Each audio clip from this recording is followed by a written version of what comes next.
Hojik mayam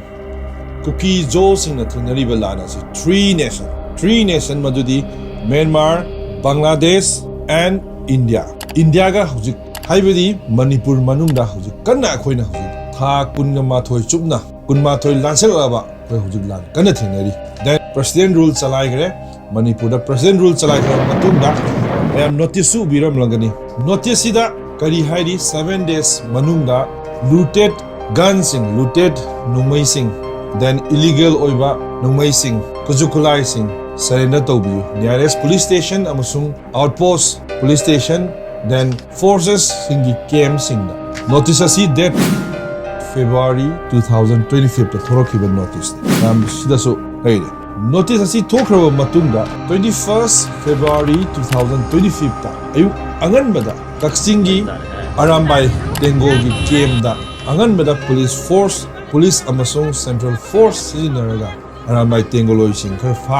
fagra matungda makhan mayam asida akhoigi agitation mayam mafam khuding makta valley gi area gi mafam khuding makta yade ima singna kraibo was stain tawi haridu agang sing khungakwa sing stain tawi haridu ima singi sida mot mayam phungdokre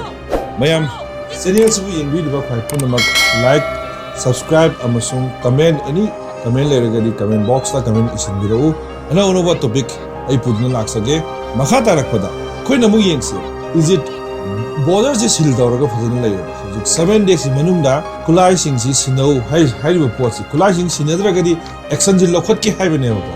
action whatever action ko law gi matung in president rule gi matung in matang asida ai Kajiktan punna khaminasi madudi 2005 ta koki militant amasung Indian Army singa su taunaki su taunaro matungda 2008 ta tripartite talk government of India Manipur government amadi koki militant singa su taunaki haibadi suspension of operation ceasefire taunaki sugi marumda illegal immigrants sing sangsilaktuna Churachandpur district Chandel district Haujina Technopal district amasung Kangpokpi district singda khun tasilaki Matang khun tasilakpaduna panbayaba kharasing madudi 2012 amasung 2022 electoral roll da cookie singi masing 75% da hengalaki aduga 1972 da Churachandpur district da 343 leramba village masing adu 2022 da 986 villages hengalaki hairiba data singasi hengalakpa missing hengalakpa villages hengalakpa mathakta akhoina pangriba sing adugi action sing government gi karamba step karamba khongthang karamba strategy tawgadori haibadu wahang ama hangli makha amakhoi ngasidi amuk indigenous people da president rule chalaikre makha taminasi whatever logi matungina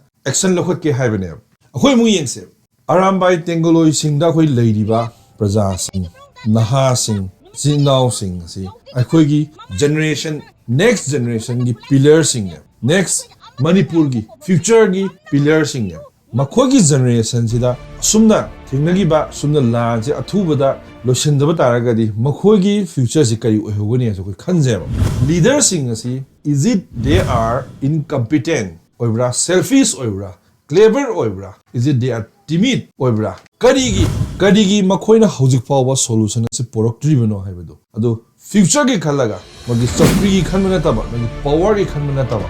future of next generation and future of Manipur di khalaga athubada solution asi poroknaba angang sing tengoloi sing naha sing asi phajaba bill pass tawiraga makhoi su protect tahunaba kahusi kamphami si mayam discuss tawraga governor su foba advice and bureaucrat lady sing su foba advice piraga tungi khalaga